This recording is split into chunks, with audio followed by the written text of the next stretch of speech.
राधा स्वामी दाता दयाल की दया, राधा स्वामी सहाय, राधा स्वामी। यह पुस्तक है अनमोल चरित्र और इसमें परम संत हजूर ताराचंद जी महाराज का जीवन चरित्र वृतांत है। अभी तक हमने इस पुस्तक के 302 पेज आप लोगों तक पहुंचा दिए हैं। आज हम स्टार्ट करने जा रहे हैं पेज नंबर 303 से। मैं पिटारी में रोकने नहीं आया। मैं नहीं कहता कि तुम राधा स्वामी मत के बन जाओ या तुम संत मत के बनो या और धर्म छोड़ दो। नहीं, मैं ऐसा अन्याय नहीं करता। काफ़ी तो लोगों को मुर्गियों की तरह से पिटारी में रोक लेते हैं। वे उन्हें दूसरी पिटारी में जाने से रोकते हैं। मैं पिटारी में रोकने के लिए नहीं आया। न ही मेरे गुरु महाराज ने किसी को रोका और न ही मैं किसी को रोकता हूँ। एक दिन मास्टर जी ने मुझसे कहा, आप कह देते हो कि 8-9 लाख सत्संगी हैं। मैंने कहा, मुझे क्या पता। उसने कहा, मैं इसका हिसाब लगाऊंगा। इसने हिसाब लगाया तो 8 लाख से 3-4 हजार ज़्यादा मिले। मास्टर ने पूछा, आपको कैसे पता था? मैंने कहा, मैं तो नहीं है, मैं सच कहता हूँ। मैं जानता भी नहीं हूँ। मैं तो सीधा राम नाम को जानने वाला आदमी हूँ। राधा स्वामी। मेरे मास्टर की बड़ाई इसलिए करता हूँ, जब तुम ध्यान में बैठ करके उगता जाते हो, थक जाते हो, तो समझ लो कि अभी तुम्हारा ध्यान कच्चा है। मैं मेरे मास्टर की बड़ाई इसलिए करता हूँ कि जब ये ध्यान में बैठ जाता है तो सब कुछ ही भूल जाता है। जब तुम ध्यान में बैठते हो और तुम्हारे दिल में यह बात रहती है कि मुझे तो बैठे हुए बहुत ज़्यादा देर हुई है, या तुम्हें यह ध्यान हो जाता है कि मेरी फला जगह दर्द है, तो समझो अभी तुम्हारा ध्यान कच्चा है। मैं तो अपना तजुर्बा बताता हूँ। जब तुम ध्यान में बैठ करके सब कुछ ही भूल जाते हो तो उस वक्त यह सोच लेना कि अब हमारा काम होना शुरू हो गया है। चाहे 2 घंटे बैठो, जब उठोगे तो यही सोचोगे कि जैसे ध्यान में बैठे 10 मिनट हुई है। कभी भी थकावट नहीं होगी। जब तुम सिनेमा देखने जाते हो तो क्या कभी थकावट होती है? कूदते हुए जाते हो और कूदते हुए ही आते हो। बच्चे जब मेला देखने के लिए जाते हैं तो वे भी कूदते हुए ही जाते हैं और कूदते हुए ही आते हैं। इसी तरह से यह भी एक फिल्म और मेला है। उसको देखने से तो थकावट दूर हो जाती है। राधा स्वामी। विनोद का भी समय आएगा, मेरे बाद में ही सही, जब विनोद गांव में बहुत बड़ा शहर बन जाएगा। सत्संग के चारों ओर दुकानें खुल जाएंगी। अब जो खेत हैं वहाँ राधा स्वामी कॉलोनी बन जाएगी। सत्संगी के अतिरिक्त किसी को रहने का अधिकार नहीं होगा। यह बात भी है कि मेरे जाने के बाद डंडे का डर भी हो जाएगा। कोई भी आदमी जो घटिया काम करेगा तो उसको बाहर निकाल दिया जाएगा। आज आते हैं बीमारी दूर कराने, बीमारी ठीक हो गई तो ठीक, नहीं तो छोड़ दो गुरु को। संतों के प्रसाद से बीमारी दूर हो जाती है, पर सत्संगी को भी अपने सतगुरु पर विश्वास होना चाहिए। जगह वही बड़ी होती है जहां आकर सब रोग छूट जाएं, मलिन वासनाएं नष्ट हो जाएं। राधा स्वामी। खाकी बाबा द्वारा तारण को बुलवाना। सवेरे सवेरे की बात है, भिवानी में विनोद दरवाजे के पास खाकी बाबा का मंदिर है। मेरा खाकी बाबा से बहुत प्यार था। आखिर में उनसे जो बातें हुई वे तो मैं क्या बताऊं। मेरे गांव के कई आदमी अब भी जीवित हैं। खाकी बाबा जी ने जब चोला छोड़ा था तब यह कहा कि तारण को बुला लेना, मेरा वह गंगा जी में जल प्रवाह करवा देगा। वहाँ मंदिर में महाराज बेणी प्रसाद जी भी जीवित हैं। वे मेरे साथ में थे। खाकी बाबा जी मेरे जाते ही कहा करते थे कि तारण आ गया है, तेरा नाम तारण है। वे 130 वर्ष के होकर के गए। उनके भजन का प्रताप ही उस मंदिर में काम करता है। उनके बाद में बने मंदिर भी ढीले पड़ गए। उनसे पहले के हैं वे भी ढीले पड़ रहे हैं। यह मंदिर बराबर तरक्की पर है।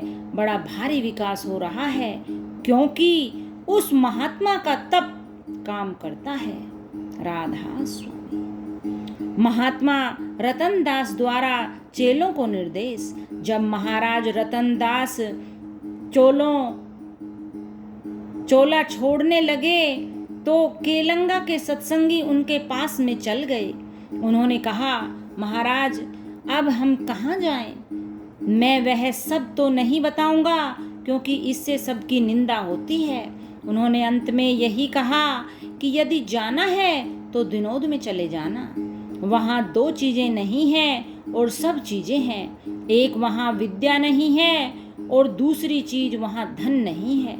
रूहानी दौलत से खाली लोग विद्या तथा धन से ही काम करते हैं। सत्संगी तो वहाँ जाते हैं, 3 दिन खाना खाते हैं और 1-1 रुपया देते हैं और कहते हैं कि बाबा जी 8 आने वापस दे दे। उसकी मैं मिसाल बताता हूँ, पर जिस धन की उसने कमाई की वह धन मैं बताता हूँ। वह 5 वर्ष की उम्र में लगा था। उसके साधन अभ्यास का मुझे भी पता है। उसके पास चले जाना। यह महाराज रतन दास जी के वचन हैं। आज भी केलंगा के लोग यहाँ बैठे हैं, उनको पता है, उनसे पूछ लेना। मैं तो ये बातें नहीं कहता हूँ। मैं आपको यही बात कहता हूँ कि सद्गुरु के पास में सबसे बड़ा धन नाम का होता है। नाम से बढ़कर कुछ धन नहीं होता है। राधा स्वामी। मास्टर ने बताया ये सभी गुण आप में ही हैं। पूर्ण सद्गुरु तो उसी को कहते हैं जिसने अपना जीवन अच्छा बिताया हो, और पूर्ण परमात्मा के जिसमें लक्षण हो उनको ही पूर्ण कहा जाता है। मैं अपनी बातें आपको क्या बताऊं। मास्टर ने शब्दों की एक किताब छपवाई। उसमें 22-23 सद्गुरु के गुण लिखे हैं। मैं अपनी आत्मा से यह बात कहता हूँ, जब वह पुस्तक छपकर आई और उसकी बातें पढ़ी, उसमें लिखा है, मैंने पास में रहकर हुजूर महाराज जी में ये गुण देखे हैं।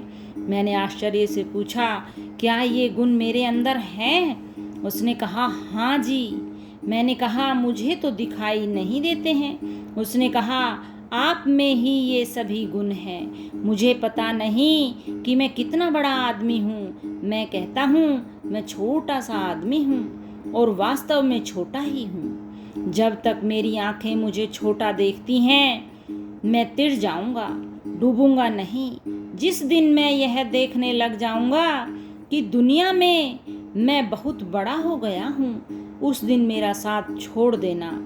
ऐसे ही मेरे सद्गुरु जी की बातें थीं। मेरे सद्गुरु शहंशाहों के शहंशाह थे। मेरा सद्गुरु तो कुल मालिक ही था। ऐसा सद्गुरु तो किसी भागी को ही मिलता है। मेरे जैसा सद्गुरु सारी दुनिया को मिले।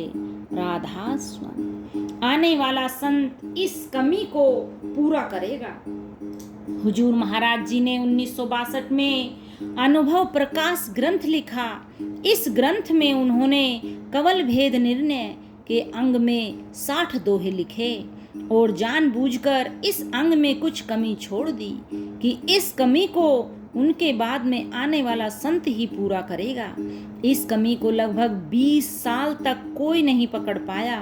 कमल भेद तो पिंड, अंड, ब्रह्मांड से राधा स्वामी धाम तक का अंतरी आध्यात्मिक मार्ग है।